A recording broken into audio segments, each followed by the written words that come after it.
Good morning, Your Excellencies, participants, ladies and gentlemen, friends of the African Diaspora Agrofood Forum. It's a pleasure to be here with you to moderate this 5th edition of the forum. I'm Yentyl Williams, and I'm the founder and director of the African, Caribbean and Pacific Young Professionals Network.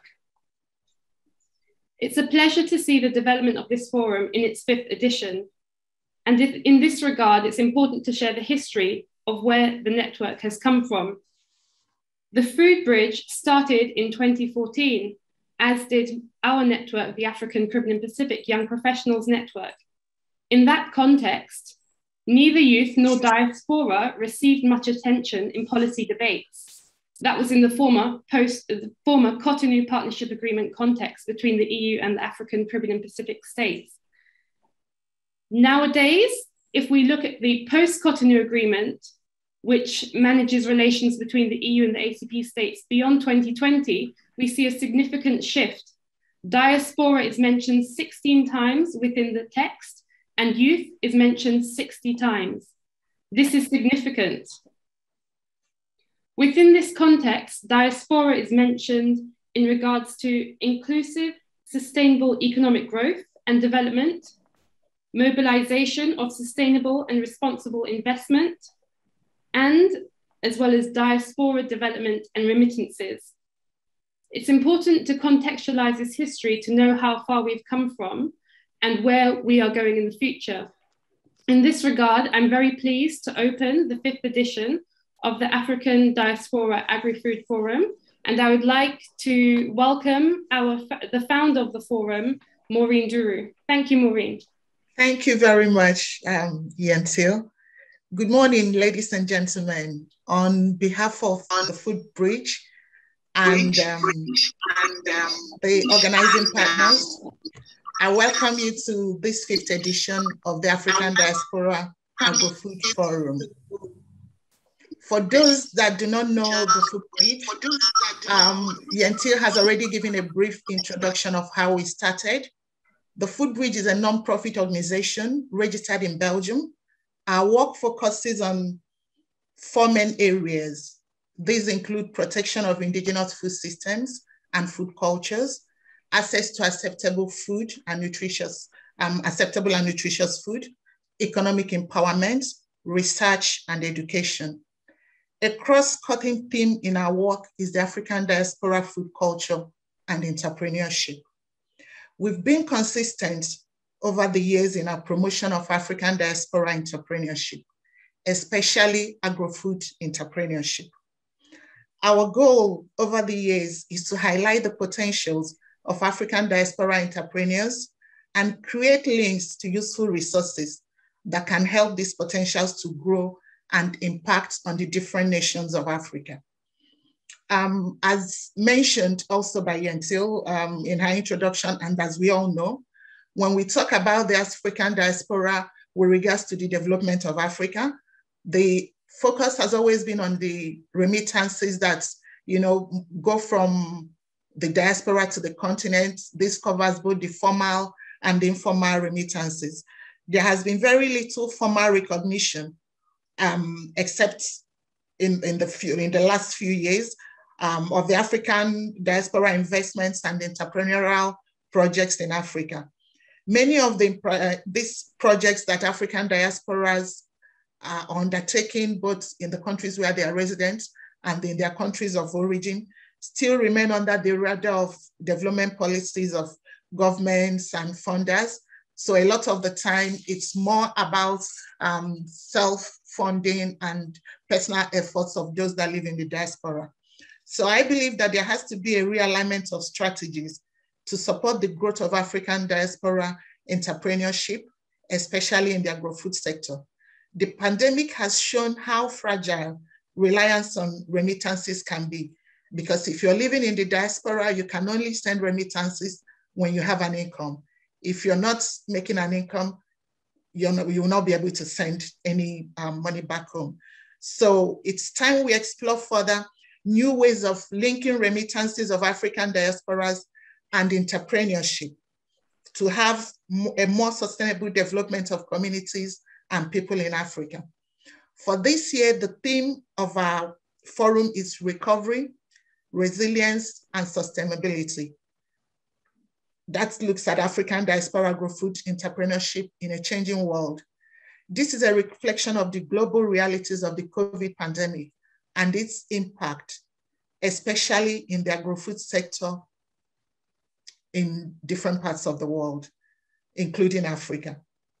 So although the pandemic had a major impact in the health sector, another area that it really affected very much is the agrofood sector. People have to eat to be alive. And if someone is hungry, they're not going to pay attention to restrictions or to instructions about how to take precautions when they don't have food to eat to be alive. So that shows the importance of having a strong and sustainable agrofood sector. And also, the African diaspora, we have to look at new approaches and new partnerships that will include all stakeholders. So this challenge has shown us that yes, we have a working system, but there's something that needs to change with regards to this system to make it stronger, to make it more, to make the partnerships more involving, bringing in stakeholders from different sectors of the economy. And the African diasporas are important stakeholders in the development of the African agrofood sector. And I believe that they can play important roles, not just as consumers, but as producers too.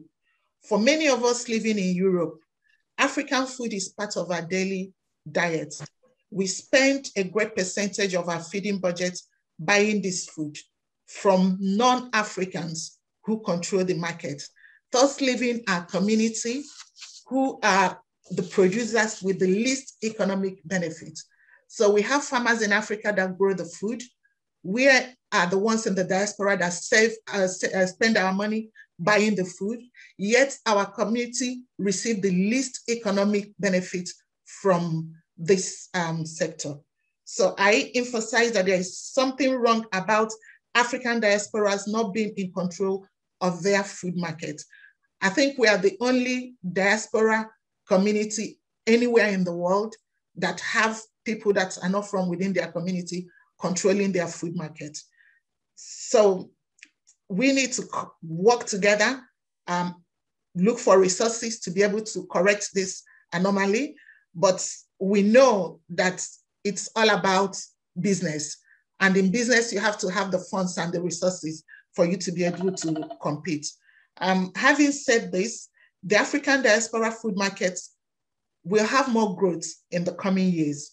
As indicated recently by information that was shared online recently by COLEACP, between 2008 and 2018, there was a 9.5% growth in the food, in annual growth in the fresh vegetables exported from sub-Saharan Africa to the diaspora food market. That's the food products that are referred to as ethnic food. So for many that are born in the diaspora to African parents, eating African food is part of their lives. And for some of them, is their only affiliation to Africa. However, this new generation of consumers are well informed, more demanding, have higher expectations regarding ethics, sustainability, food stock, and food safety, and so forth. So with this increasing demand in the diaspora and beyond, many producers in the African continent also want to access the European markets. Some of them are participants today because they are here to also explore ways that they can be able to have access to this market. But yet, I believe that we have to ensure that we are producing enough to feed the people that are within the African continent, and then those of us that are in the diaspora. And for this to happen, we need to link resources, create partnerships, explore different ways of collaborations between entrepreneurs that are resident in Africa and those living in different African diaspora communities to ensure not just the availability of the food, but that the food that is sold in all the markets, that they meet the required standards, whether it's for the European market or the African market. All consumers deserve access to safe food. For African diaspora agrofood entrepreneurs, investing in this sector is much more than business. It is all about social enterprises that positively impact people, communities, and nations. Today, we have panelists in this forum with in-depth knowledge of Africa. They have the experience about African diasporas, entrepreneurship, the agrofood sector. So I'm hoping that this will provide a catalyst and opportunity that we need to create new strategies for change. Thank you very much. Thanks. And I hope you will have a good discussion with us. Thank you. Thank you for that comprehensive overview, Maureen. Now we'd like to welcome Jutta, who is the Education Officer at the Meise Botanic Garden in Belgium, who has been a long-standing partner to Foodbridge on this project. Good morning, everybody. In name of my institution, Meise Botanic Garden, in name of our Administrateur-Generaal Steven de Seine, in name also of the head of the public department, Koen S., I would like to welcome you warmly to this 5th edition of the African Diaspora Agrofood Forum. Our head of research, Xavier Scheldeman, will welcome you personally because he will be one of the speakers that will talk to you today. As Yentyl said, we have a tradition of 5 years of working together by now, and we are always very, very happy, or we were very happy to host the African Diaspora Food Forum on the location of the Botanic Garden. Not only because it's a beautiful environment, I think I can say that, but also because there are so many links between this place when it comes to the plants you can see in the glass houses, when it comes to the research done in our institution. There are so many links between the topic of today and our location. So we hope very much that next year we will be allowed again to welcome you in Meise Botanic Garden. But for those people who are in Belgium, who newly moved to Brussels, for instance, and who want to spend a nice Sunday, I can warmly invite you to our special day totally dedicated on food, 19th of September, where the African Diaspora Food Market will have a very special place. 15 people, 15 entrepreneurs, African Diaspora entrepreneurs, will have the occasion to show their activities and their products to a wide public, the public of our average Sunday visitors. And thus we hope that we can put in a positive way in the picture the African diaspora world that is so very unknown to many, many, many people in Belgium and I think in other countries in the world. So a warm welcome for those who are around, please. We start around 10 o'clock, but main activities will have place from around 2 in the afternoon. That will be the most interesting time to visit, I think. I think the program we present today is interesting in many ways. We will have examples of African diaspora entrepreneurs who will share with you their successes and their challenges. I think it's a very important part of this forum. We have many speakers from the field of policy making, economics, funding, financing, which of course are amazingly important to create an enabling environment for the entrepreneurs. And last but not least, we have a section on innovation and research. And I think it's very interesting to see how creative minds and research can contribute to a great development of the agri-food sector and how new ideas grow and create new opportunities thanks to those people with creative and innovative minds. So I hope you will all enjoy the day. Thank you. Thank you very much, Jutta.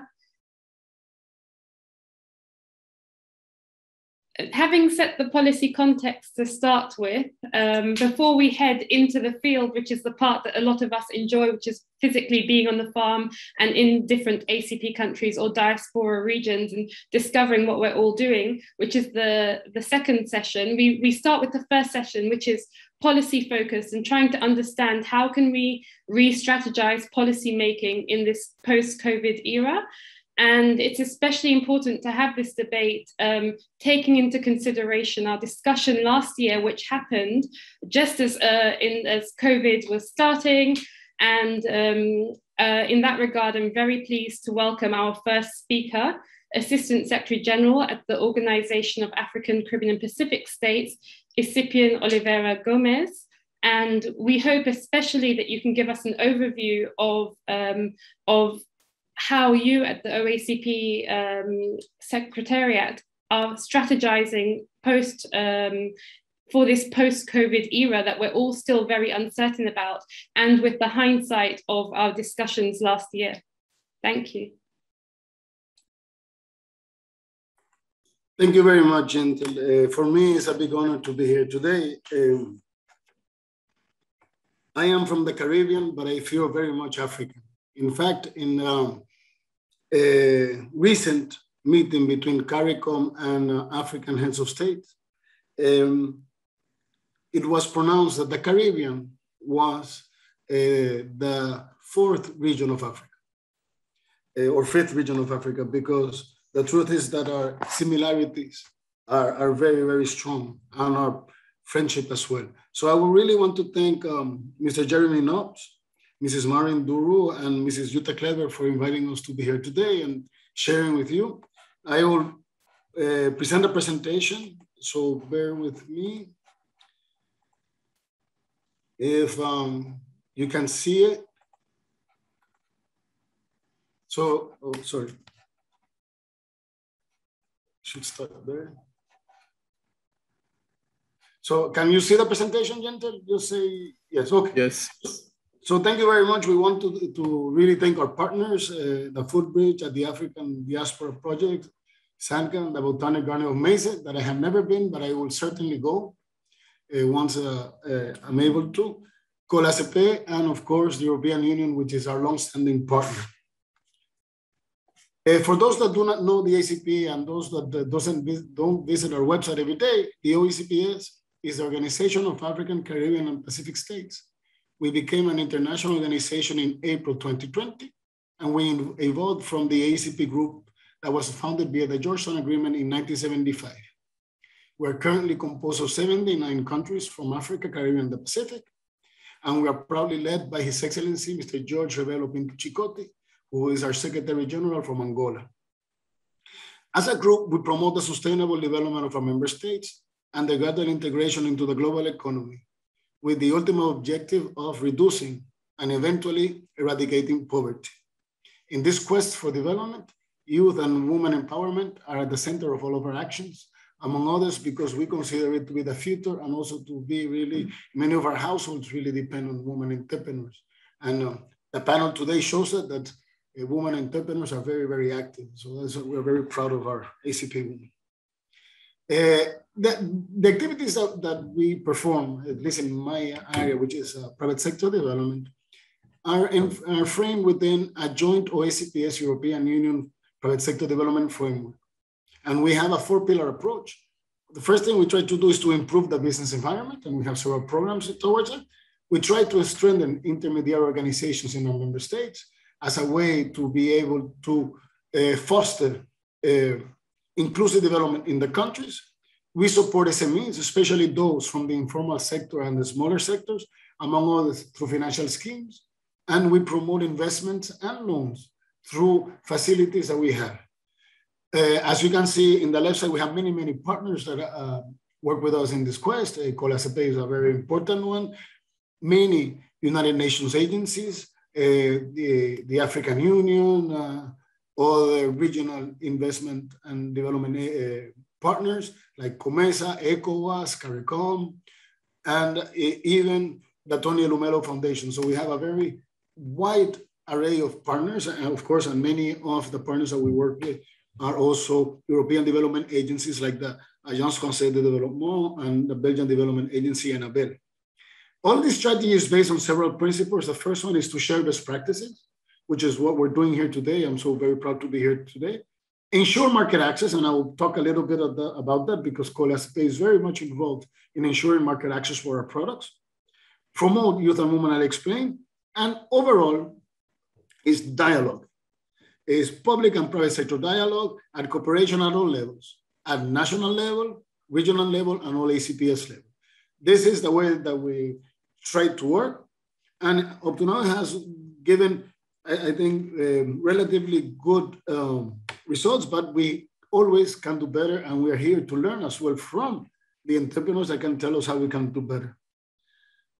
Just to come back in COVID, I think that COVID, I wanted to say some guiding principles on COVID. I think the first thing is that we all have to recognize that this is not a crisis that can be successfully handled by one continent, region, country, or sector alone. We're all in this together.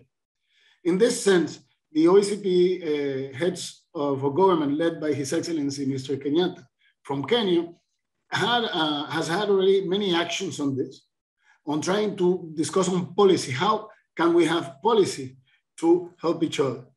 Again, fostering public and private sector dialogue is the most important part. I won't say it enough. Another tendency that has arrived a lot in Europe that can also help us a lot is the trend of consuming products that are produced as close as possible from your home. This is very good. It was more or less also what Maureen was explaining. Apart from us buying products from our countries, we also have to promote that our countrymen buy their own products. Unfortunately, many of our people, when they go to the supermarket in our own countries, we always believe that the foreign product is better than ours. And it's often not the case, because the truth is that even if OACPS SMEs sometimes have problem in packaging, the quality of the products in general is very, very good. And that explains why I'm so fat, because I always, when I travel, I eat a lot of food in my countries. We also have to assist vulnerable groups with special programs, again, targeting youth, women, and underprivileged. And maybe, and I hope so, that this discussion here today allows us to go into that. Maybe this crisis will allow us to use leapfrog technology by our SMEs. This is something that we have to explore. And just wanted to mention that COLEACP had also, but I suppose COLEACP is going to talk about it, has a lot of systems like a COVID alert that I suppose you might know. And one of the challenges that our SMEs have had, and we have had many seminars around this since last year, seminars about the impact on tourism that you can find on YouTube, seminars about SME development, and seminars also with other institutions like the Investment Climate Reform Facility, which is led by the development agencies of the UK, France, the Netherlands, and Germany, sorry. So promoting a healthy working environment is difficult. How we maintain the workforce motivated, reaching out to consumers, especially given that it was difficult to reach out to them. There was a decline in global consumption, especially for those countries that depended a lot on tourism. We saw a lot of the local consumption also reduced because a lot of our farmers were selling to the hotels. The managing stock, given the disrupted supply chain, some of in my own country, even getting glass bottles became an issue at one moment because they were imported, generating trust in consumers. And I think that the most, or the sector that suffered the most in the pandemic was the informal sector. Because while a lot of our countries did put in place systems to assist SMEs through fiscal aid and other ones, the informal sector, because of its nature, couldn't. So that is one of the main issues that our countries have to face. How can we continue to support the informal sector when sometimes they cannot really go out and work? And also a big challenge for all of our countries that was recently mentioned really by Mrs. Mia Mottley, Prime Minister of Barbados, was debt. A lot of our countries engage in a lot of debt to be able to ride the COVID wave. And we have to see how this debt will not really hamper a future development. So this is something also to be seen. We believe that this is the right time because big challenges bring great opportunities to have a paradigm shift. We have to have new development policies. These new development policies must address the need and challenges confronted by our SMEs, targeting, again, vulnerable groups and people from ethnic minorities. In this, a diaspora could play a major role. We need to foster social, economic, cultural inclusion. This will not only ensure that we're really helping direct people, but we will build more prosperous, peaceful, and fair societies. I think this is the time really to start rethinking our development. And thinking of development, I think the main thing is quality. And in this sense, European Union and the OACPS, we have been working, for example, with the African Organization for Standardization, ARSO, and COLEACP in many initiatives, some of them will be presented here today, that seek to promote legislative reform, improve business climate, foster the understanding, adoption, and use of standards. Because our countries, our companies need also to understand the standards to be able to apply them. And I think that COLEACP will speak about today, the work that they're doing to fit for market. We have also to increase the technical capacity of our institution, associations, and producers. Again, the diaspora should play a big role in this because there's a lot of knowledge from the diaspora about these things. We hope that these actions contribute to enterprise competitiveness. And again, our main effort is to promote the social cohesion and economic inclusion. And at the same time, all this will also ensure that our consumers in Africa will have access to better goods. It always helps quality for export, also helps quality in the country. I wanted to touch a little bit on the ICT sector because this is also a main point, a main part of how the diaspora can help. Information and communication technologies represent an opportunity for the diaspora to participate in a more active manner in the development of our countries. We need to foster diaspora engagement with a view of strengthening our ICT networks, not only with investment, but also with knowledge, and provide incentives to stimulate the adoption of digital tools by SMEs. We do know that it is challenging in some cases when electricity prices or internet access are challenging, but this is something that we have to work in, even into subsidizing some of this for the smaller SMEs. We believe that with the adequate digital tools and improving the managerial and technical capacity of entrepreneurs, both in the diaspora and at home, it will allow them to efficiently contribute to the transformation of our communities, hopefully generate sustainable livelihoods, and strengthen economic and social cohesion, economic resilience and social cohesion. I would like also to make an appeal that we again have to believe in ourselves. Sometimes we, like I was saying before, we believe that everything that is foreign is better. I want to make an appeal for all those in the diaspora to embrace their cultural roots. I took the decision never again, at least during this job, to use a tie. So today I'm in African, but often I use a Dominican traditional clothing because we have to be proud of our roots. And I love how Yentyl today is dressed as very ACP as well. Globalization has really changed the way we do business. Technological innovations have shrunk the dimension of space and time. And the fierce competition that we have had in our in the regional markets has coupled with us opening our own markets and having more competition in home. And that's challenging all of our SMEs to find innovative solutions to survive. What we propose is to reestablish our competitiveness in that special thing, that je ne sais pas quoi, that defined us. We want to help you translate the where, what, and how into authentic stories that you can target to consumers, supplying the world with unique products and services. This is our goal, and we hope to help you do that. What do I mean? Where is the market segments in which you might have a competitive advantage? Those would be niche, luxury, free trade, organic, diaspora healthy. This COLEACP is working in part of this. Our SMEs need to understand the trends and expectations of consumers in those target markets. And you, the diaspora, will be the best person, because you're in-house in some of those target markets, to educate people. When you go to the supermarket and you have 100 coffees being sold, is the coffee that catches your eye. If they're all the same It's like when I was younger, I used to go out, when you choose a partner, happily married, it at the beginning has to do with the package, and then it's the inside that counts. The what is the products and services that we offer. We cannot compete in price and volumes, because competing always in low prices or huge volumes really makes your competitiveness too shallow. We have to compete in quality and specificity. We have to adapt our products to the needs of target mass markets. Labeling, packaging, taste and standards are very important. You don't sell coffee the same way in Japan that you would sell in Europe. The packaging has to be different. You have to adapt, and you get a prime for that.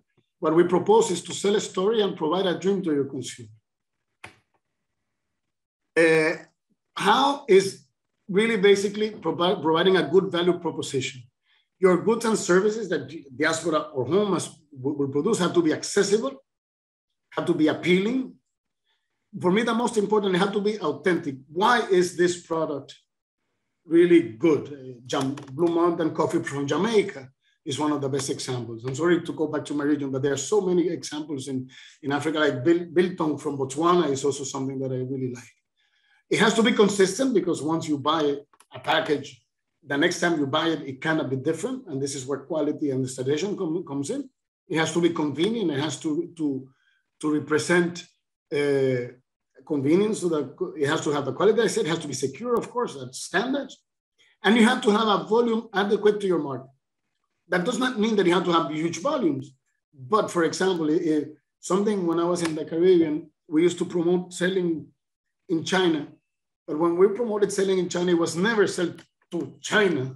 It was to sell to a specific region or a city in China. Because if you try to go all over a humongous country, you would not be able to supply. So your volume has to be adapted to the market you're targeting.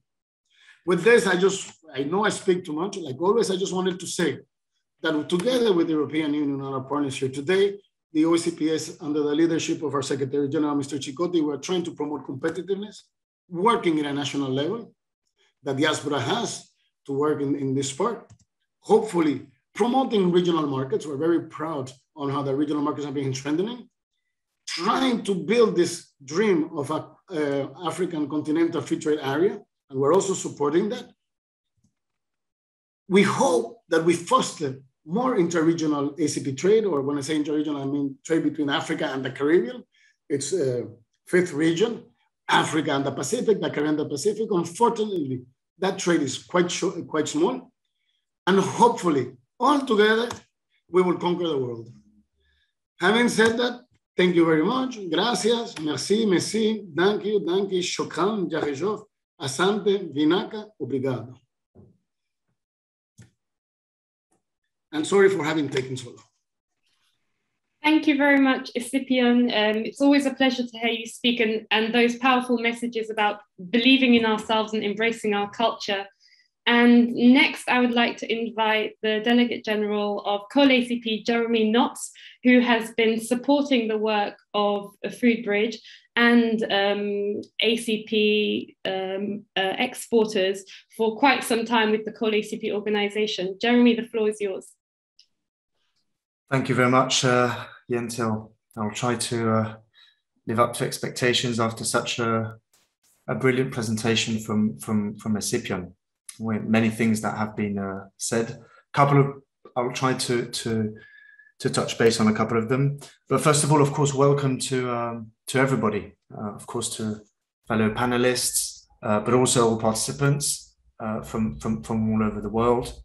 And special thanks, of course, to Maureen for driving the entire process, the entire initiative, and this annual gathering, which is growing every year in terms of importance. I'll try to structure the intervention around three main dimensions. First of all, try to share with you about COLEACP, who we are, what we do, how we do it. Then maybe a couple of words of how that work can be more interlinked, specifically with the diaspora, and then go back maybe to try to go back to your question and the question that is addressed to all of us as panelists in terms of re-strategizing the policymaking. Although, of course, as an organization, it's not directly our role, but we can contribute and we can share ideas and inputs. Because COLEACP, and that's the starting point, I think, we're not profit organization, an association of private sector operators, created in the 70s. And our members today are producers, processors, traders, but of fruit and veg, mainly products throughout Africa, Caribbean, Pacific countries, but also EU importers. There's this very strong link between the EU market and ACP countries, but also other types of operators linked to fruit and veg and more broadly agri-food value chains. And all these members are together because, of course, they share a mission of supporting sustainable and inclusive production and trade of agri-food products within Africa, Caribbean, Pacific countries, between Africa, Caribbean, Pacific countries, and between ACP countries and other markets, amongst which, of course, the EU, for a number of reasons, is one of the most important. As an association, of course, we have the typical life of an association in terms of attempting to fostering more links between our members, but our role has evolved over the years, and I would say that started really 20 years ago, and mainly that's thanks to the trust and support of the Organization of the Africa, Caribbean, Pacific States and the EU, which saw in COLEACP 20 years ago a potential vehicle to work more closely with operators throughout ACP countries to support their compliance initiatives with market requirements. And that really started beginning of the years 2000 on a number of food safety issues. And I'm not going to go to be too technical, but here the main idea, of course, is say that as an association, we've evolved, and of course, statutes are still those of an association, but really thanks to these partnerships and the trust of institutions such as the OACPS, the EU, and today also other international organizations, we've become really a technical assistance tool, investing on a daily basis in activities on the ground throughout 50 countries with MSMEs, with professional associations, with competent authority bodies, with universities, really with a whole range of stakeholders who are involved in the development of fruit and veg value chains more specifically, because we do have a focus on fruit and veg, and that's basically who we are today. What we do, Escipión talked about it. It's a lot about market access, and I think the last slide from Escipión summarizes a lot and very well the systemic and holistic approach we encourage, of course, everybody to have in mind. It is about facilitating access on domestic, regional, but also international markets, with complementarity between all these markets in terms of market positioning, and in terms of course, market segments that can be reached, and it's facilitating market access by working on all the compliance-related issues. So, of course, a number of regulatory requirements to reach any type of market, and one of the areas when we talk about regulatory requirements, of course, we need to look at sanitary and phytosanitary elements. That's one of them, but also increasingly on social empowerment, on environmental protection, these elements which are by the day becoming progressively more forged within a number of standards and progressively regulations, and we attempt to do that within a sustainable framework. How do we translate that in practice? What does it mean for a small company or a cooperative from Côte d'Ivoire or from Cameroon or for any country in sub-Saharan Africa? It means that basically we start usually so that there's an application for support which is sent to us, and at the moment we're capable of intervening, again, thanks to intervention programs. Escipión mentioned, these are called FFM programs, which are intra-ACP programs, mandated by the OACPS and the EU, but also the French Development Agency. So we send an application for support, and we build an action plan together with the company, with the cooperative.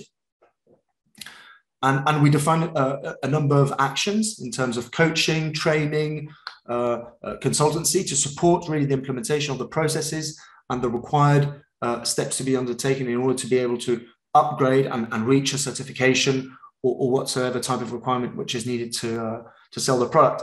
But when we do that, it's about restructuring over time, of course, the entity, and it's making sure that the element of competitiveness is always there. I think, again, building up on what has been said by Escipión, it's absolutely essential when looking, of course, at the sustainability of agri-food systems. This economic dimension cannot be forgotten. Of course, when we talk about sustainability, it's social, environmental, but it's also first and foremost on the economical side. And this is valid for agriculture worldwide. There has been an issue over the years on how revenues, of course, are shared within the value chain and the lack of economic value that has been put historically on the production side. This is an issue, and it's still an issue today, where more value has to be brought back at production level. But also more broadly, it's about this overall thinking, okay, how can I compete on which type of markets? How can I make my activity economically viable? And that reasoning is different, being on the fresh, on the processed side of the sector, or being on the domestic, regional, or international market. But we try to bring back every single activity that is going to be performed together to a cost-benefit analysis for the entity, because it's not about embarking on a kind of development journey which economically is not viable. That in the long run will not be sustainable. And so the how we operate on a daily basis has been about building over the years an entire network of trainers, of experts throughout the 50 countries who are today in a position to work with MSMEs, with local professional associations, with competent authorities to work on all those aspects in the long run. And that's going to be linked to later on part of what I want to say in the post-COVID environment. But really remind that as KLEBER on the why we have a number of members together, on the why international organizations and institutions trust us as an association of private sector players, is of course the recognition of the importance of the agri-food sector in terms of today contributing to a number of sustainable development goals, amongst which, of course, food security and food nutrition, but also in terms of poverty reduction, and also in terms of environmental overall protection. And this is something that, of course, for us at KLEBER is extremely important. And in the recent months and weeks, there were a number of reports and studies published about how we've potentially miscalculated the overall impact of agriculture on the environment, and more specifically on climate change, and notably of some subsectors of the agricultural sector. Clearly, agriculture has this huge role and responsibility when we look at the overall environmental sustainability of the planet.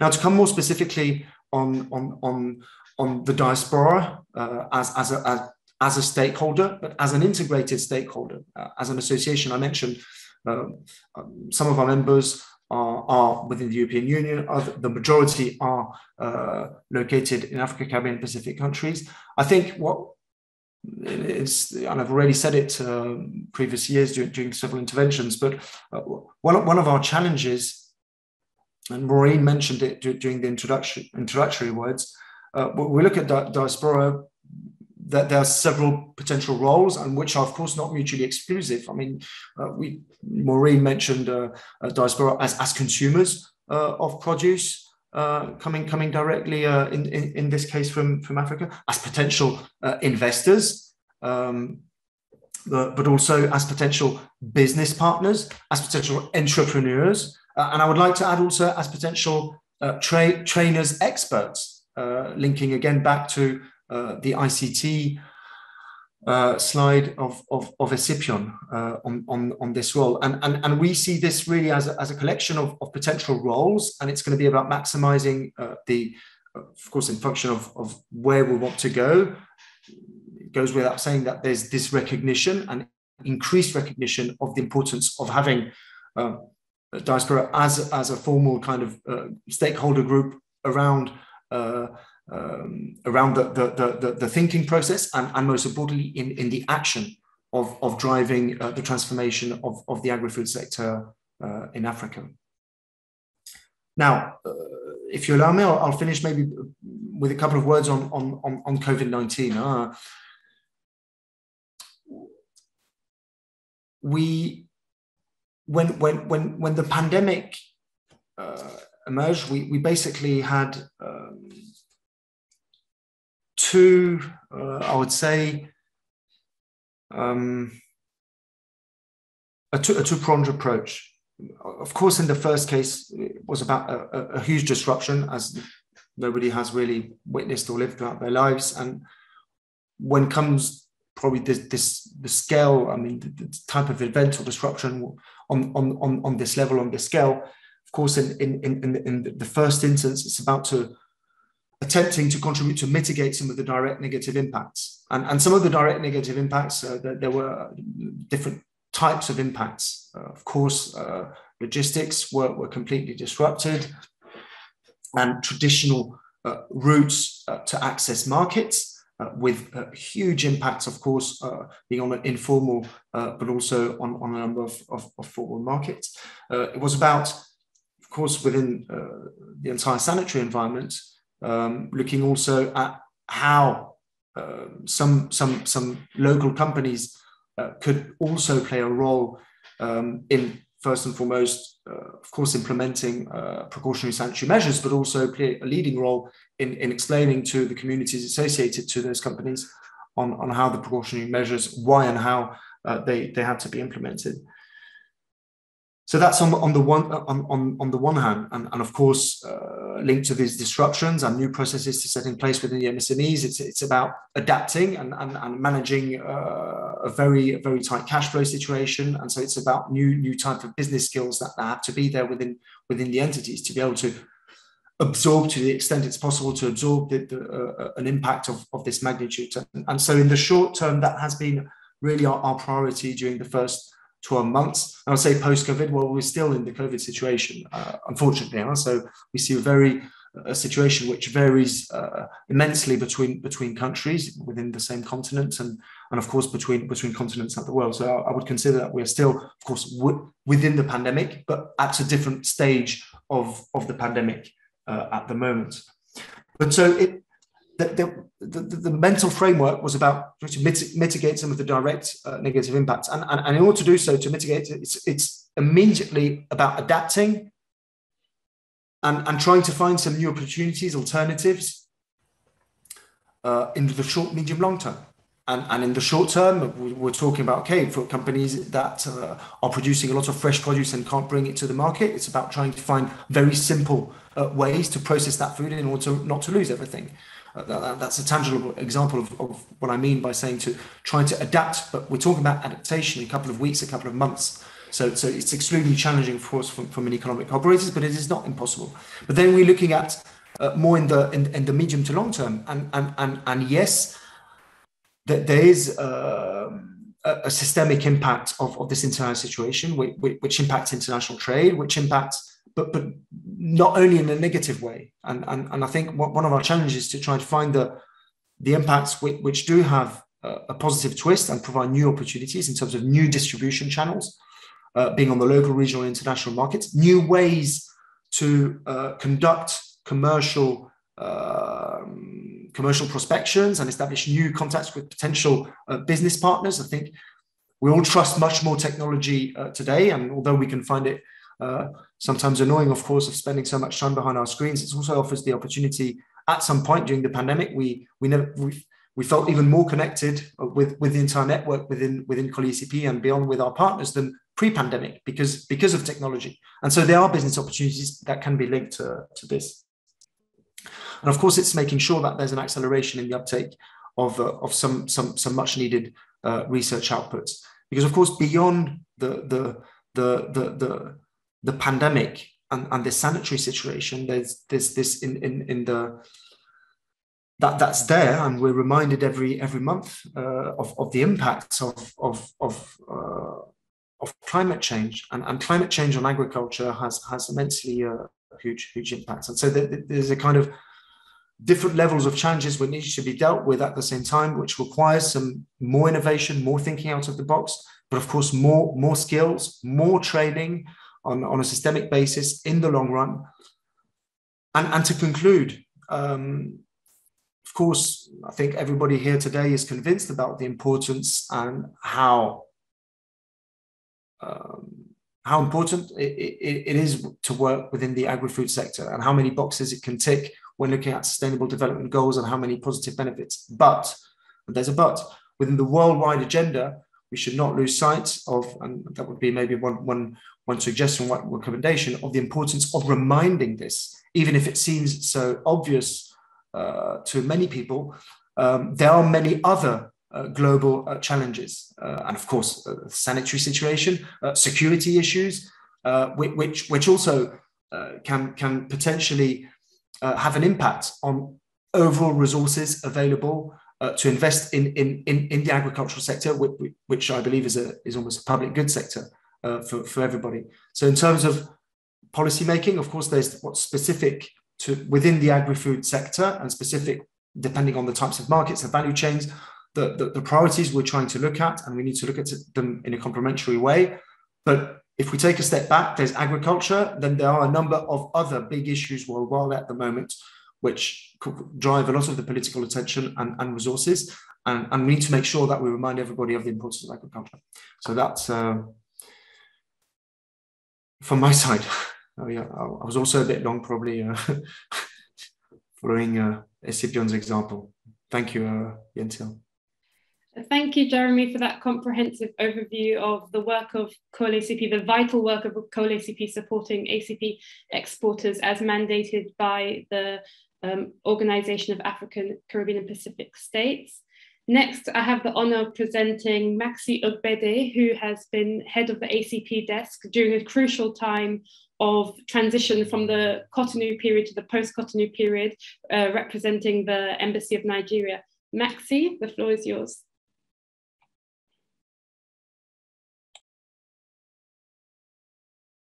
Yeah, thank you, Jutta. Thank you for inviting us. But first, let me, on behalf of His Excellency, Ambassador Obinna, thank the organizers of this great event. We want to thank the Food Bridge, Dr. Maureen, Jutta, KLEBER, and other partners who have put this event together. It's indeed a very timely event. It's coming at the very right time.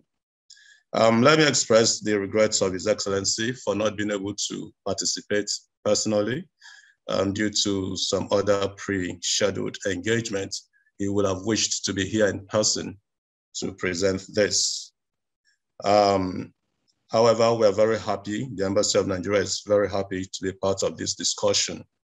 The discussions around re-strategizing policies in the agro-food sector as a consequence of the COVID-19 pandemic could not have been held at a much better time than now, when economies around the world are seeking to bounce back from the negative effects of the impacts of the pandemic. And of course, as you know, so many economies went into recession.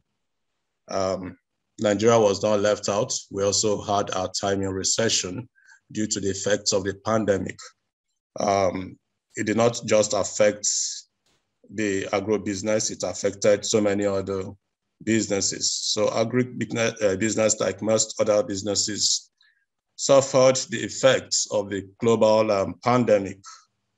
The consequences being that Africa and of course many other countries of the world were left with the challenge of food security. For a country like mine, like Nigeria with a huge population of about 200 million people, insecurity in food could have very dire consequences. And of course, it became obvious that the government of the day had to really brave up and begin to re-strategize and rethink policies towards preventing what would have been a global disaster in food shortage. So the federal government of Nigeria had to take proactive steps to ameliorate the impact of the global pandemic on agriculture and food, the agro-food sector in particular. I would say that the first thing we did, of course, the government did not waste time to introduce policies that would prevent food shortage in the country. The government quickly launched an economic recovery plan early by putting in place certain measures, such as a clear economic sustainability plan in response to the challenges posed by the COVID-19, provided physical and monetary stimulus packages, including support for private businesses, with emphasis on strategic sectors most affected by the pandemic. Of course, this included, but not limited to, the agro-food sector and vulnerable sectors of the population. Government introduced monetary policies, measures in support of their plans, and adopted clear-cut strategies to help sustain existing jobs and create opportunities for new ones. Of course, everybody knows that at that point, so many jobs had to go under, so many producers could not undertake their businesses. It was a trying time for businesses generally, and government had to really step in to provide a shock absorber for most of them. And in specific times, on specific response to the agro-food sector, the federal government established at that time, and I think that task force is still in place, a task force to assist the movement of agro-food sector, inputs and produce. The team ensured that free and unhindered movement for farmers during the lockdown. Based on the effects of the COVID pandemic on farmers, the federal government approved an intervention fund of close to $34.2 million for pest control, because at that same time we had wide locusts coming from East Africa and the Middle East migrating towards West Africa. So we had to take mitigating measures to ensure that the locusts did not compound our problem. The government introduced the then and what has become the Nigerian Economic Sustainability Plan, NESP. It is itself a robust plan, which was developed by the Nigerian Economic Sustainability Committee, chaired by our Vice President, Mr. Yemi Oshibajo. The plan itself made provision of $5.9 billion as a transition program targeted at specific sectors that contribute to the growth of the economy. Of course, that included, but not limited to, the agro-food sector. The stimulus package, which is aimed at preventing businesses from collapsing and staving off the worst impacts of a global recession. Of course, that helped a lot of agri-business and smallholders to absorb the shock. It provided them a pool of funds to be able to continue to do business even within the pandemic. So we do believe that such strategies did help and will continue to help post-COVID to sustain the agri and agro-food sector. The government also provided for vulnerable groups like women and people with other abilities, as are disabled persons, with different kinds of interventions. One can talk about the Mass Agricultural Program, MAP, with an estimated budget of $1.6 million US dollars to help make sure that agriculture, we had mass agricultural produce and farmers were not left to their own device. Government also put in place some tax incentives for agribusiness operators to help stay for foreign competition. Of course, you know that with the mass import, the kind of imports we get, local producers, of course, are disadvantaged. We're a country where almost all kind of food coming from the rest part of the world. And of course, it is big competition for small holders and small producers. So they needed tax incentives to be able to compete globally. And the government provided that for them. And I think that's still ongoing. Other plans put in place include loan repayment moratorium for farmers and interest rates reduction to help support the agribusiness. So those in agribusiness, I know that currently you can get very low interest loans from the banks in Nigeria to help you grow your business. Another very robust program put in place is the Anchor Borrowers Program. It is an initiative of the Central Bank of Nigeria, and it creates a linkage between agro-processors and small border farmers through the provision of funding for selected agri-business and cultural commodities.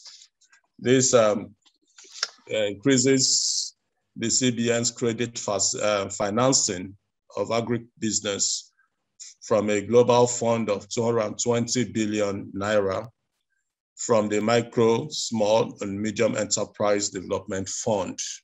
So this fund is targeted at so many of our cash products and for agribusiness entrepreneurs to get the fund to grow their business. A lot of farmers, a lot of those in the agri sector in Nigeria would tell you that the Anchor Borrowers Program has actually given a lifeline to their businesses, and it's still open to so many other businesses to key into it. I need to add here that these programs and policies of government are not only for those in Nigeria, they are also targeted at Nigerians in the diaspora. Many Nigerians in the diaspora have already keyed in and taken advantage of these interventions to grow their agro food businesses to Nigeria. So many have relocated, so many have moved to Nigeria. Others have formed partnerships with local collaborators in Nigeria to add value to their businesses. I therefore would like to encourage the Nigerians in Europe and in Belgium to link up with the relevant agencies and institutions in Nigeria to see how they can benefit from these robust intervention programs so as to grow their agri-businesses. I will end by calling on you in the diaspora to bring back your technology-driven strategy for agro-food processing. You have the access to technology, and this is the much needed technology we need back home to help the smallholders, the small local smallholder farmers to be able to add value to their products and increase the agri-business in Nigeria. So once again, I invite you to key into the federal government programs. This is the only way we can jointly sustain the agro-food sector, both here in the diaspora and in Nigeria. The strategies are on ground, the policies are there, the intervention funds are there. Bring back the technologies. I think we need those technologies which you have unfettered access to key in and help smallholder farmers to add value to their businesses. Let me stop here for the moment to allow other participants to make their submissions. I want to thank you for listening to us, and we hope in the course of the day, we would have more interactive and exchanges. Thank you very much. Thank you, Maxy, for that overview of the new initiatives put in place by the government of Nigeria, and also for your call to diaspora to assist with the transitions, especially with regards to agriculture.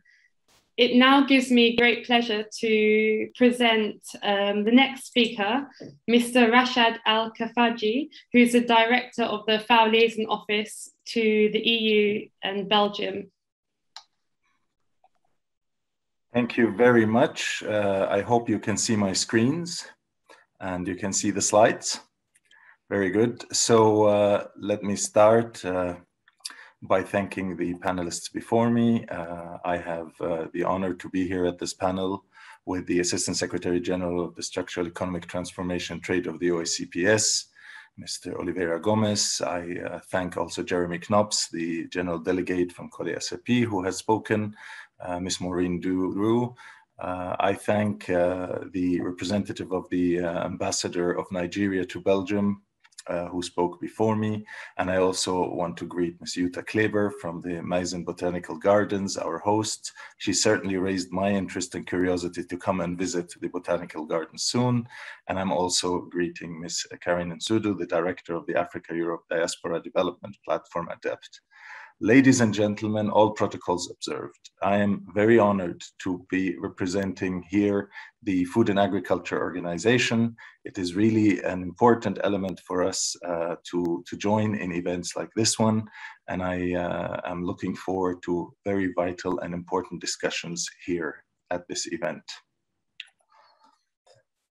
Let me start by giving you a quick overview over something that we've heard within the interventions of the panelists so far was the matter of paradigm shift and focusing on the important elements that we need to make the changes that are required to get to the 2030 agenda.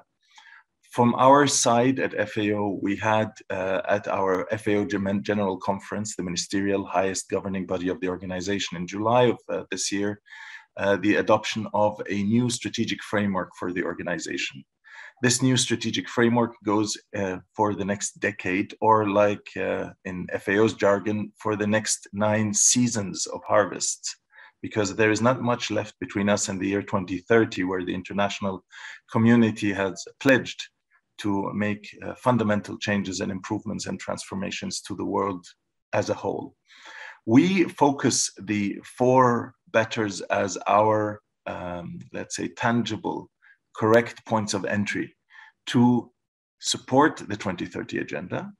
And we do this to transform our agri-food systems, making them more efficient, inclusive, resilient, and sustainable. And we do this with these 4 betters, which are better production, better nutrition, better environment, and a better life. You will see that these are linked in a very concrete manner to every activity and policy and every approach that FAO is holding. And you see this exemplified here, where if you look at the red, which is the better life, you will see the rural power, women's empowerment, rural transformation, urban food systems and the importance of linking them, the agriculture and food emergencies and how to deal with them, the importance of building resilient agri-food systems, our hand-in-hand initiative, to which I will come back later with a few words, and scaling up investment. When it comes to better production, we have to also make sure that we have the One Health approach, which is a global approach that links the different aspects of health. And we are currently chairing the tripartite of One Health, which is between the OIE, which deals with veterinary medicine, with the WHO and the FAO. Together with UNEP, we're trying to have a global action plan on One Health. There's the blue transformation, which has to do not only with the aquatic production of food, but also with everything that has to do with the shores and with the villages that are at the seaside, with the production that can be done there, with increasing the value of produce that comes from there. Digital agriculture, which is for us an incredibly important innovative approach where we need to see, and I've heard the term leapfrogging technologies being used today already. This is something where we cannot overestimate its importance. And I think many people here in Europe do not understand how far ahead some African countries are already with using digital technologies. The next thing are small-scale producers and their importance, as well as green innovations. Coming to nutrition, we focus a lot on healthy diets because it's not enough that we ensure a caloric intake by population. We need to make sure that this diet is healthy. Healthy diets also don't mean the same thing for everybody at the different stages of our life in different health situations. So that again is something that we are focusing on. The nutrition for the most vulnerable is another element that is of importance. The food safety, which comes back to a lot of things that have to do with markets and trades as well. We need to make sure that food safety standards are central in our thinking, because this is the only way to ensure also that exportation could be done. And obviously a very important element for us is food loss and waste. Latest numbers on food loss and waste talk about 30% of global food production being lost or wasted. Just to give you a quick differentiation. So when we talk of food losses, everything that happens from the field until the product arrives at the supermarket. So the whole chain of cold chain, of transportation, of storage, there approximately half of those 30% are lost. The other half is what we waste, which is basically from the moment it arrives in the supermarket, either that it is thrown away by the supermarket or by the food industry, by restaurants, caterers, and so on, or by households. And there again, there is so much that could be done, because we all agree that this is not only an ethical problem, a moral problem, but it's also an economic problem. And it is also an environmental problem, because when we throw away food that has been produced, we're also throwing away the labor, the energy, the natural resources, the water that were used for it. Let me quickly go also to the environment. So there we are also working about the links between agri-food systems and the climate, because we do know that agriculture is a big contributor to greenhouse gas emissions. Not only when we talk of agriculture, we also include in it, of course, livestock, animals, but at the same time, it is part of the solution. So we need to make sure that this is also taken into consideration. There are the elements of bioeconomy and ecosystems and biodiversity, because if we do not protect our ecosystems and our biodiversity, this has a direct impact on our food security as well. As you see, there are all these things that are pretty linked together.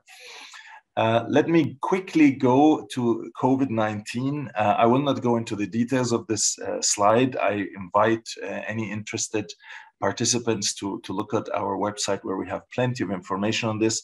Let me just say a few words about our approach to COVID-19 from the start. From its onset, our Director General and our core leadership wanted to ensure that awareness is raised on the fact that if we do not handle the health crisis, it will become a food crisis. Why do we say that? Because a lot of the measures that were undertaken to tackle and to address the health crisis had direct impacts on food production. Farmers were impeded from bringing their produce to the markets. Open markets were closed. Many elements of the agricultural production that are in the informal sector, and we heard this today already from previous panelists, the informal sector suffered strongly.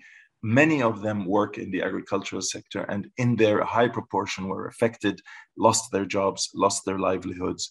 This automatically affected also not only demand for food, therefore also the production that is there.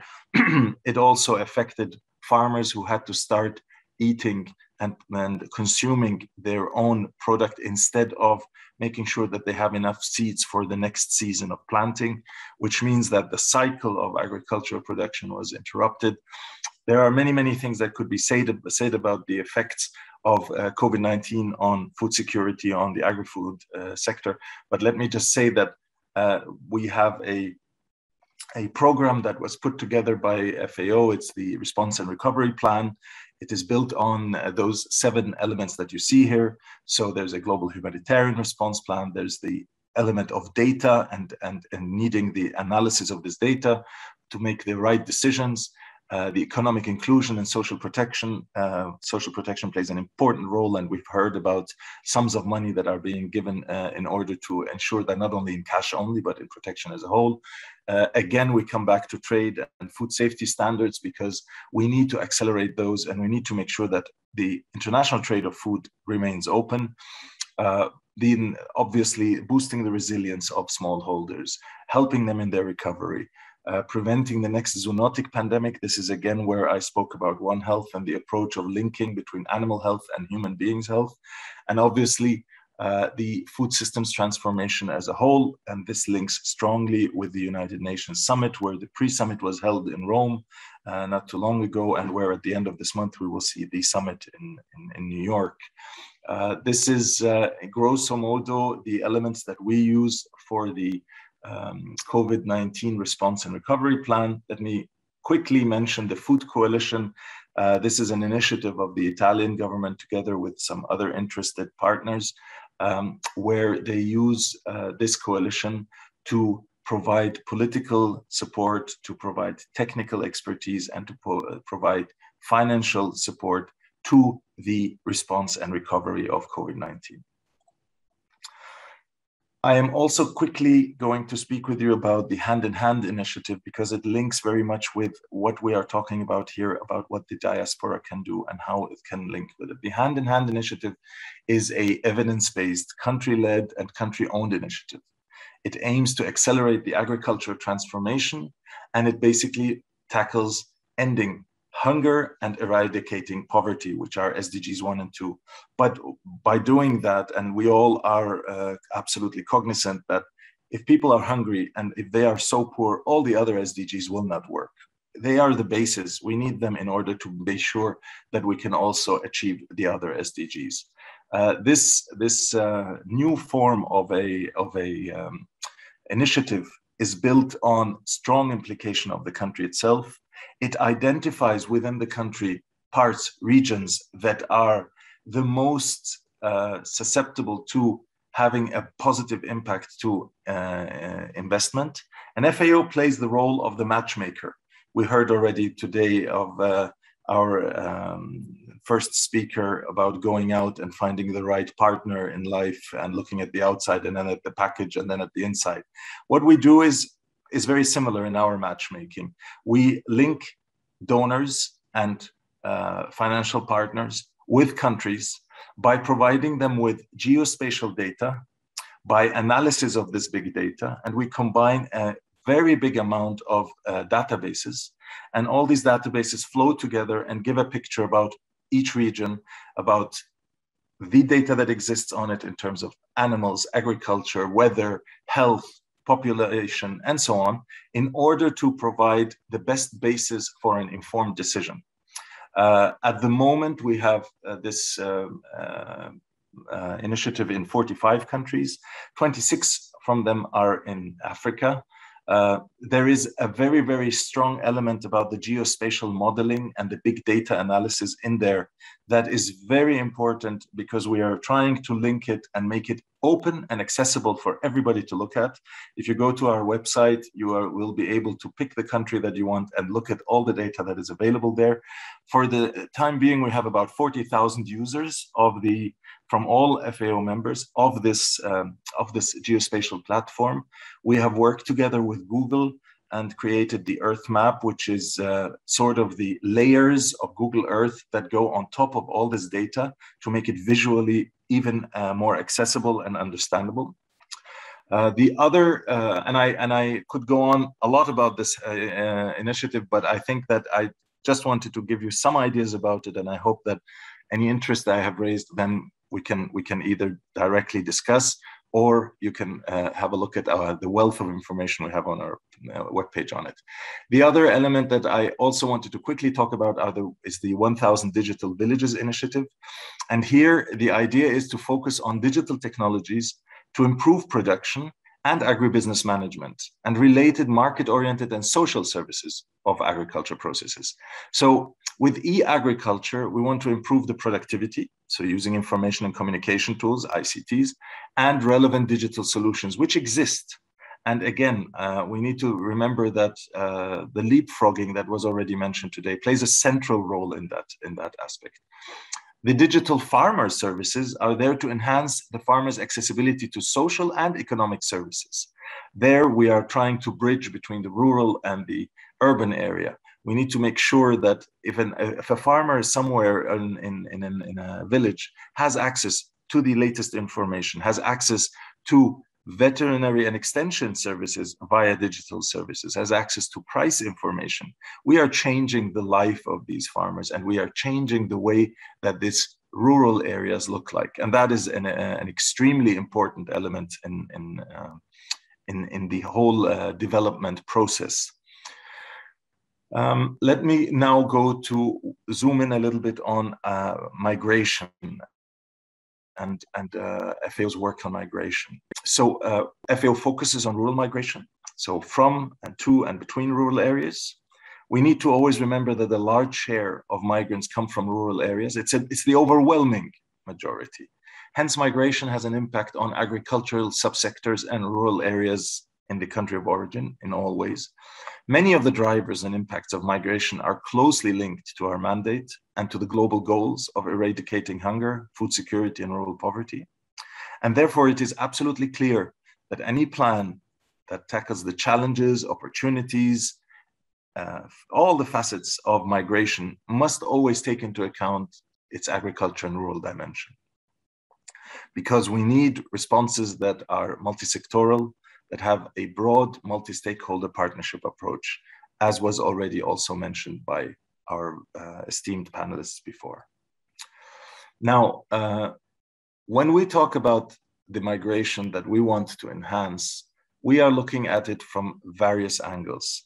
Among our thematic areas of work on migration, we want to increase efforts towards enhancing the positive impacts of migration for agriculture and rural development. And that includes very strongly the engagement with diaspora.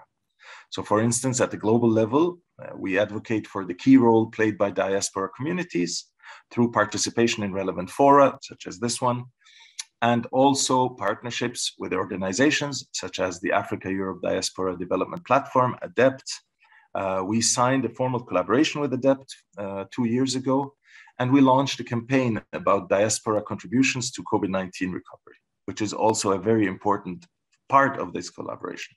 I'm honored to be joined in this panel by ADEPT Director Ms. Nsudu.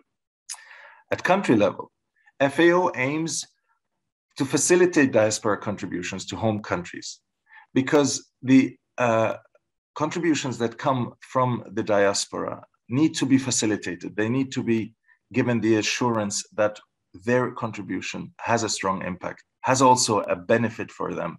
Nobody deals only with an altruistic motive. We know that there needs to be a strong benefit also in terms of what are the outcomes, what is the current situation of the policies, what is the current situation of norms and standards, and so on. Our work is at the country level very close to, you could talk about a bridge between the diaspora organizations and between rural stakeholders in the country. So on the one hand, we work to create an enabling environment that harnesses diaspora potential, and that is very, very important. We want to strengthen policy dialogue, and strengthen coordination across key sectors, stakeholders.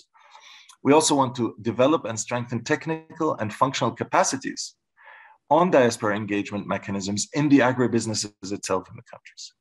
On the other hand, we also work with the diaspora agripreneurs and the communities, because we want to empower them as agents of development. Their role is fundamental and might be, in many cases, underestimated. So this work entails a wide range of interventions, such as strengthening the diaspora representation and policy dialogue. We heard in the introduction from Maureen that the voice was not heard. This is something that certainly needs to be changed. We bring this voice to policy consultations as much as possible. We're setting up or supporting existing diaspora networks in agribusiness. We're strengthening diaspora-led projects and businesses in agriculture in their countries of origin through capacity building. We're also facilitating diaspora investments in agribusiness through the organization of relevant summits and conventions. And we are facilitating diaspora skills and knowledge transfer through the organization and the rollout of mentorships. Now, let me give you a small example, Uganda. So in Uganda, we work on creating income-generating opportunities in agribusiness by tapping into the entrepreneurial potential of the diaspora, and also by fostering dialogue and strengthening capacity of relevant stakeholders. We have an FAO project that is going on about strengthening capacity and harnessing positive effects of migration that is ongoing. Among the results achieved so far, we have managed to strengthen the policy dialogue and the coordination with the diaspora there. And this happens across key sectors. We organize workshops. We raise awareness on diaspora contributions to the rural employment by participating in national radio talk shows, regional campaigns, and the active role in the national coordination mechanism on migration that exists in Uganda. We designed and organized the first Uganda Diaspora Agri-Food Investment Conference and the Ugandan Diaspora Agribusiness Investor Award, which brought together about 200 participants, and it recognized 5 Ugandan diaspora agripreneurs winners. I'm particularly happy to see that 2 of these award winners will be with us today. We are having FAO support in a financial and a technical aspect to the Ministry of Foreign Affairs in their revision and validation of their national diaspora policy, because you need to have the right rules, the right approaches in order to give the security also for diaspora to come back and to invest. We've signed a collaboration with a diaspora-led organization to set up the first Ugandan Diaspora Agribusiness Network. We're in the process of organizing a series of dialogues bringing together national migration and rural stakeholders and diaspora to discuss around main challenges and solutions of investing in agribusiness. And we will be organizing a forum aimed at fostering agribusiness matching between diaspora investors, agripreneurs, and Ugandan youth entrepreneurs. Because again, here, youth plays an extremely important role. Now, I wanted to quickly finish, and I hope I didn't speak too much, with a couple of points that I think are of importance. One is that when speaking about youth, there is the World Food Forum, which is a youth-led movement and a network to transform food systems. And they will have their major event between the 1st and 5th of October. And I would strongly invite you to go on FAO's website and from there go to the sites where you can see everything that youth organizations are doing. This will be a major event that deals with achieving the Sustainable Development Goals and in particular zero hunger, and give youth the voice that is so much needed, because at the end of the day, it is their future and it is their planet that they will be having. I also wanted to give you a few, I know that we will share this presentation, so a few links that might be of use. The first one is on what we do on migration, which is only a glimpse of it was what was in my presentations today. The other one is what our FAO Brussels office does. So if you want to know about everything that we do in linking all kinds of civil society, on linking with the EU institutions, in linking with Belgian authorities, you will see it on our website, you'll see it on our monthly newsletter and in our Twitter. So do stay in touch and follow us. This is one of the advantages of today's digital world, that we have access to all this information and it's out there. Finally, let me just add, being myself part of a diaspora, I know what it means to be able to build back in their own country and to build up the link to our countries. It is more than talking about business or agribusiness or something. It is part of our soul, our origins, our heritage. It's part of us that is linked to there, and growing something there means that something is also growing in us. And in that sense, I'm absolutely convinced that when everybody adds firewood, the flames of the bonfire will be high and the lights will show us the way to a better tomorrow for all of us. From FAO's side, we will continue standing proudly side by side with Africa. We will support the transformation in Africa to more efficient, inclusive, resilient, and sustainable agri-food systems for better production, for a better nutrition, a better environment, and a better life, leaving no one behind. And I thank you very much. Thank you, Mr. ALKHAFAJI. That was a powerful presentation outlining the work of FAO across the new strategic plan, as you said, over the 9 harvests to come, which is very important, as well as including diaspora and youth constituents. I personally am very excited for the agricultural diaspora networks that are forthcoming and look forward to them also being spread out across other ACP regions. It now gives me great honor to present Carine, who is the Executive Director of ADAF, the African Diaspora Europe platform. And here we will have a very powerful insight also, particularly on the diaspora programs being run. Thank you, Carine.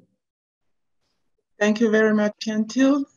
So I'm really honored to share this platform with such distinguished panelists, and I would like to thank the organizers, especially the Food Bridge, for inviting ADEPT to this major event.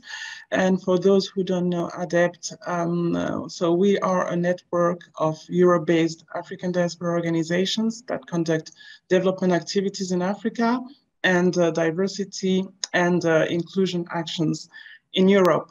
So we think that the African Diaspora Agrofood Forum is a very important event. It's very timely because it puts under the spotlight the significant role played by the African diaspora in agriculture-related issues that are key for the development, especially the sustainable development of the African continent, especially in this very challenging COVID-19 context. So for us, this event is also testament to the shift underway when it comes to the engagement of the African diaspora, because for a very long time, the African diaspora contribution to the development of Africa has been wrongly limited to remittances. And while we know that remittances exceed development aid, we know that they are a lifeline for many African households and communities. It is manifest that African diaspora engagement is manifold, it is multifaceted, and that the diversity of the African diaspora capital has to be leveraged. Its social, human, and financial capital must be harnessed. And when it comes to diaspora economic contribution, they indeed takes the form of remittances, but not only. And we see increased diaspora investment and increased venture of the African diaspora into entrepreneurship. And in order to harness this potential and to maximize diaspora engagement, several levers have been identified. And we have presented them in a reflection paper that we have recently produced with the UN agency in charge of migration, so IOM, and 2 other organizations. And the first one is the importance to institutionalize channels of collaborations with diaspora organizations and individuals. The second one is the fact that diaspora organizations must be seen as development actors in their own right. And the third one is linked to the necessity to enhance the capacities of the diaspora. And this applies to diaspora engagement in general, but it's also relevant to its engagement in agriculture. And this was illustrated by some of the recommendations that were formulated during a roundtable that we co-organized with FAO in April 2021 on the African diaspora role in the post-COVID-19 rural recovery. As mentioned before, in the framework of a partnership that we have forged in 2019. And if you look at the recommendations that were put forward, you will see that one of them was the need to recognize diaspora as development partners and to involve them in project design and implementation. A second was the need to provide technical support to diaspora communities, but also to families in rural areas of origin on agribusiness, market and finance access with a focus on women and youth. It is, however, noteworthy that different types of actors, among which bilateral donors, such as the Swiss Agency for Development and Cooperation or the German Bilateral Agency, the GIZ, but also multilateral institutions such as the European Commission and the FAO, and also African diaspora organizations themselves have been providing financial and technical support aiming at unlocking the investment potential of the diaspora for businesses, and also at strengthening diaspora entrepreneurship, notably through business training, mentorship, matchmaking, and in some cases, venture partnerships. So interestingly, some of these African diaspora organizations also respond to the needs of African in this respect by aiming to increase their their employability, their business skills by providing mentorship, business advisory, business development sessions, and investment to enable them to create sustainable income opportunities. And by doing so, we can see that they do play their roles as bridges. So for us, such initiatives happen to be critical as regard the African agricultural sector and agribusiness in particular. They must be supported and expanded if we want to properly address key issues such as food security, unemployment, underemployment.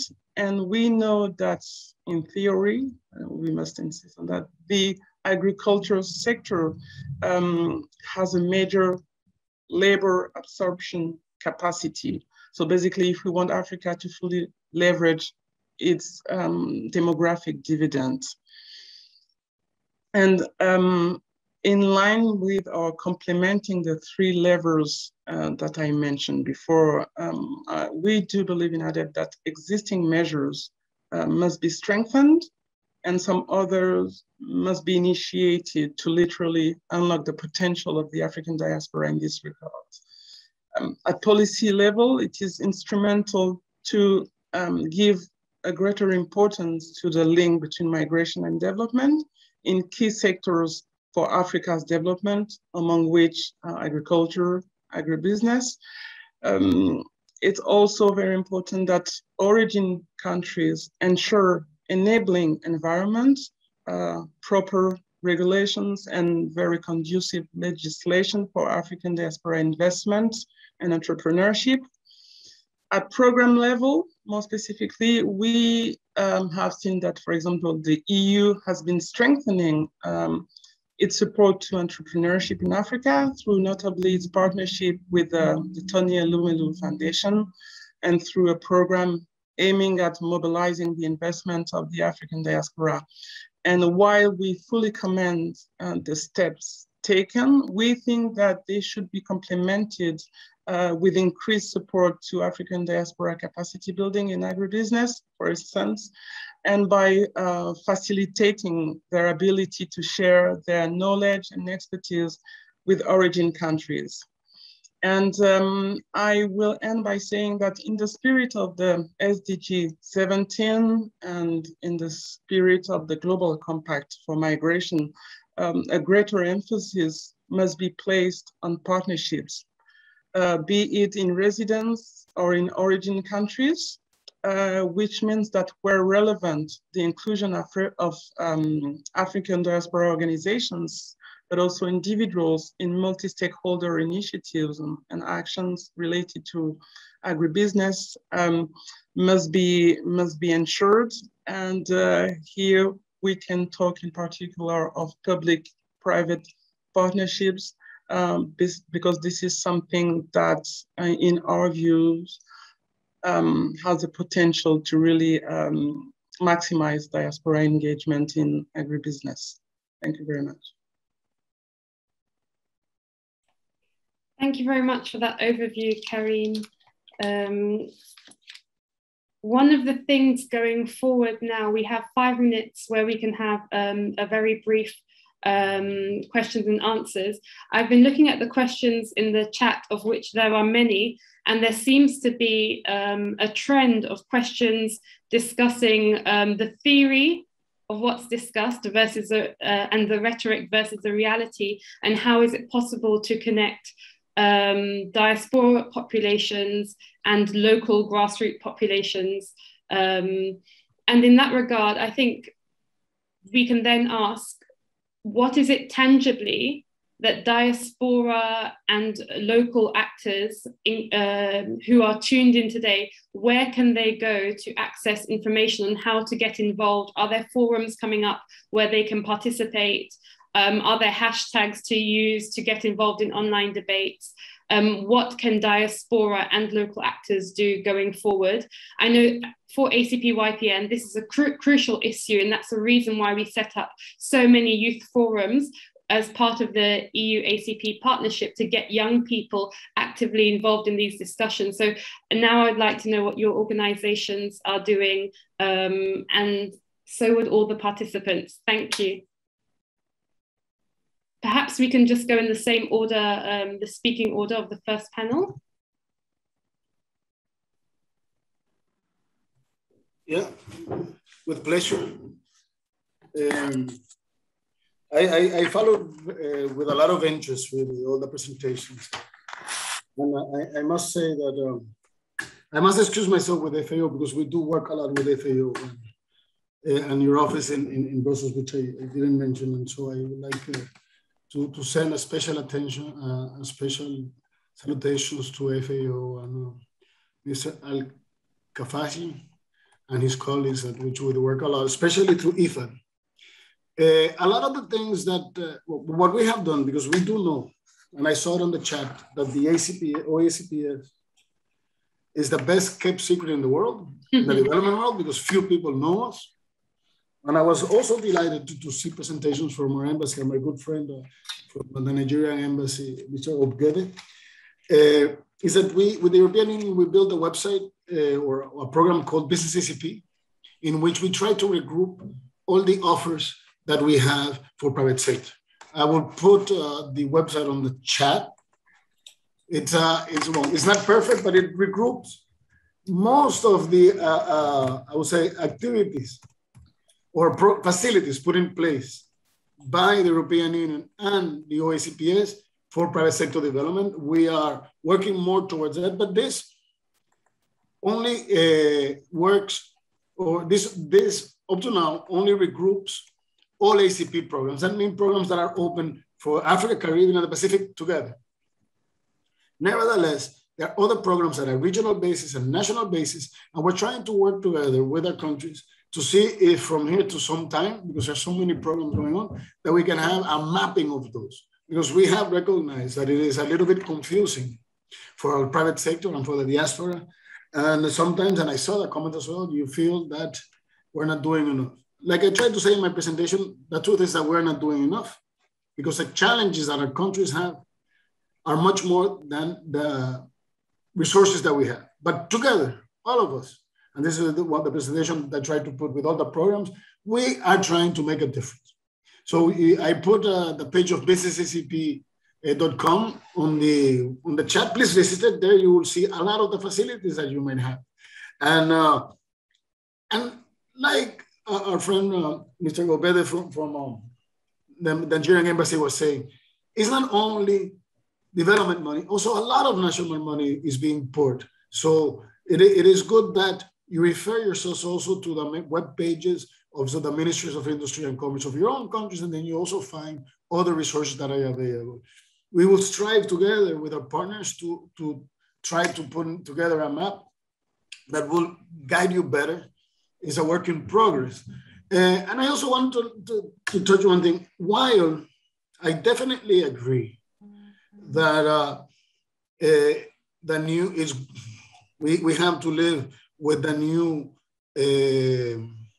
regulations that seek to really protect the environment and protect the workers and everything. At the OECD level, we advocate two things: time and resources to adapt, because these new regulations are becoming non-tariff barrier for us. We do believe, and I spoke a lot about the need that these regulations, new quality, will also help our own products. But at times that sometimes international agencies think that these things can be put in place, a year for Europe might be relatively long for an SME in Europe to adapt. For our countries is very, very short.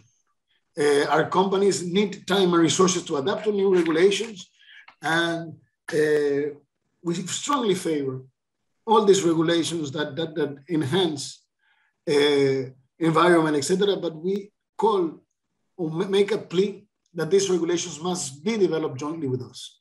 Well, when I say with us, with our producers, so we can take into consideration the reality and challenges that we face on the ground. So I wanted to thank everybody really for the opportunity of being here today. I had put my email, the website of the OACPS, I'll also put it. We're at your disposal, and we hope to continue working with our good friends from all the persons that have spoken here. And I really wanted to thank Meise, Jutta, for inviting us. And also the Mrs. DURU, also is great to see you here. And thanks a lot. And of course, Mr. OGBEDE and the Nigerian Embassy. I must say that all the work that we do in Brussels is guided by our ambassadors. We are led by a committee of ambassadors in which Nigeria has a very prominent role. In my own, in the subcommittees that I manage are, with my team, are private sector and investment is led by Mr. Utlule, Ambassador Utlule, His Excellency from Botswana, and trade and commodities led by His Excellency Mr. Dosso from Ivory Coast. So we really try, and I know that these ambassadors and others in the committee of ambassadors, currently led by the Ambassador Constantino of Angola, are really trying to reach out to our people in home and also in the diaspora. So I thank you very much for your commitment. And I see that we have 131 participants. So that's a great thing. Maureen, thanks a lot for the invitation. Yentyl, it's always nice. And I feel at home, even if I am not African, I feel very much African. Thank you.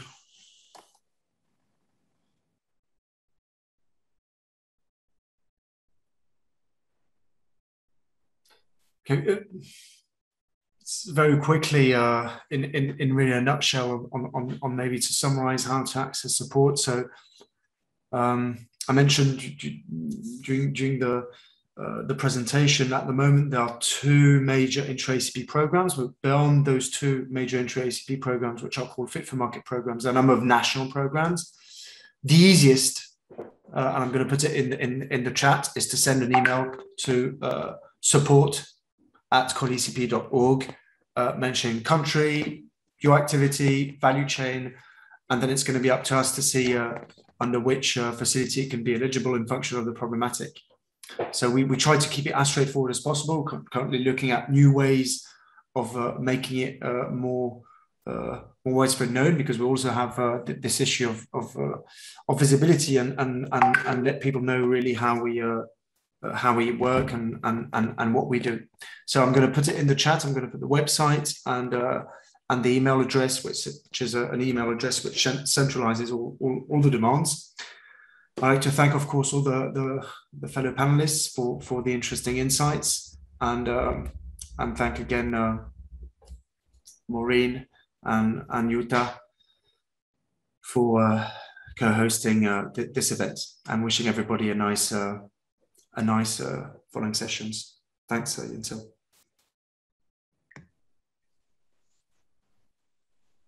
Thank you very much. The organizers of this program, like we said before, it's quite timely. This event couldn't have come at a better time. For those who have heard me speak, I will want to engage. First, if you are in Belgium, you could always liaise with the Embassy of Nigeria. We have an economic desk officer I think the person of Mr. Francis Enya, he will always be ready to help link you up with linkages. And if you want to go online, you could look at the Nigerian Investment Promotion Council. They have a very robust website, and it's a one-stop shop where you get everything done, from registrations, tax, whatever it is you want to do with investments in Nigeria. If you go to the Nigerian Investment Promotion Council website, or you visit them, it's a very robust platform for engaging, even for the diaspora, most especially. You could also look at the Nigerian Diaspora Commission website or link up with them. I think the chairman of that commission, Mrs. Abike Dabiri, has been very, very engaging with the diaspora. It's another platform you can engage with to actually key into any of the programs of the federal government of Nigeria on agribusiness. I'm sure they will provide you with a lot of insight. Like I said, at the Embassy of Nigeria, we're always ready to receive you, talk to you, give you information, and help you with linkages back home. I think this is the time for the diaspora. It's your time. We want to engage you. We want to go back home. Like I said, the technology we need for the agro-food sector lies in the hands of the diaspora. So it's your time to take it back home. A lot we can do partnering with local producers. The packaging, the technology, like I said, you have it. So let's do more of our linkages back home, and we can actually grow our sector. We have the potentials, we have the capacities and capabilities, and you provide, of course, for us the intellectual human capacity we need to have a very positive admix that could provide not only for the African continent. I think Africa is the new frontier. And if Africa is a new frontier, Nigeria is a destination. So Nigerians should live up, not just Nigerians. If you want to go to Nigeria to do agro business, it's welcoming to everybody. Whether you're from Nigeria or not, we have a very friendly cultural setting. We are home to visitors. And that's why, of course, Nigeria is the next destination for tourism and agriculture. So I welcome you all to Nigeria. It's been wonderful having you all, and I look forward to engaging with you. Maybe next time I will engage with you. I'll be engaging from Nigeria as I'm winding up my activities in Brussels. Thank you very much.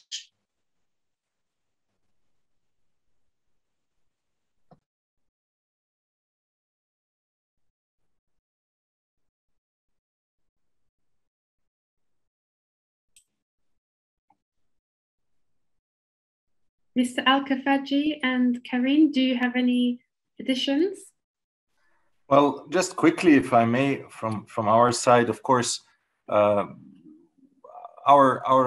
organization is an intergovernmental one. So our main clientele and membership and decisions and policies are discussed with our government representatives. But at the same time, part of this very impressive, let's say, shift in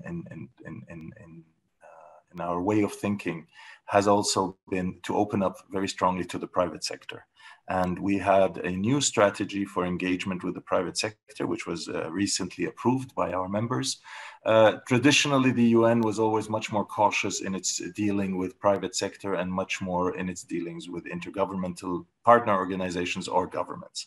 This has changed. We have, in parallel with a very strong due diligence system, we are opening the doors much more to the private sector to collaborate with this private sector, but not only, also civil society, academia, and all parts of the society, simply because the strong belief is that the problems, the challenges that we are facing can only be managed together. The other point that I wanted to make is about a very important term for us, which is innovation. And here the diaspora plays an important role. And when we think of innovation, it's not only the technologies that were mentioned, but it's also the new business models, the new approaches in processing matters, the new technologies, the new digital applications, and most importantly, the innovation of the mindset. And this is something that it's very difficult to introduce from the outside, but it is much more accepted when it comes from the diaspora. So somebody who has lived abroad and who knows how things are being done in a more efficient, in a more effective way, in a new approach, has a much stronger access to introducing this back home. Finally, just to mention that obviously our partnership unit is there. There's a lot of information about it on our website. FAO, in addition to its headquarters in Rome, has regional offices, 5 of them around the world. The one for Sub-Saharan Africa is in Accra. We have one for North Africa and the Near East in Cairo. We have sub-regional offices, and there is a wealth of information all across these offices and at our headquarters. And our office here in Brussels will be more than happy to answer any questions and link you with the people. FAO is not a donor organization in the classical sense, but we are donors in the sense of putting together, linking to the technical expertise, linking to events that are happening, linking to the international fora that where it might be of interest and where best practices and measures that have worked in one country and could be applied in another could be found. So for that, our office here will always be at your disposal. Thank you. So when it comes to ADAPT, we can help in 2 ways. First of all, through our communication activities, because one of the objectives of ADAPT is to give more visibility to the African diaspora actors and to raise the profile of these actors. And so we have a website, of course, but we also have a newsletter and a magazine. And what we do is that we produce video capsules on the project conducted by African diaspora actors. We also produce fact sheets, and we will be more than happy to receive information about the projects that are conducted by African diaspora stakeholders in Africa, so in agriculture, agribusiness, and to give visibility to that. And the other way is through our capacity development activities. ADAPT provides technical support, but also small grants. We, of course, have some eligibility criteria, but I would recommend that you visit our website so that you will have more information about that, and you will see if you fit, if you can apply for these small grants, and we will be really more than happy to give you some response and some orientations. Thank you. Thank you very much. I want to wholeheartedly thank this first panel who have shared their expertise and all the resources that are available. They are being shared and will be communicated to all participants.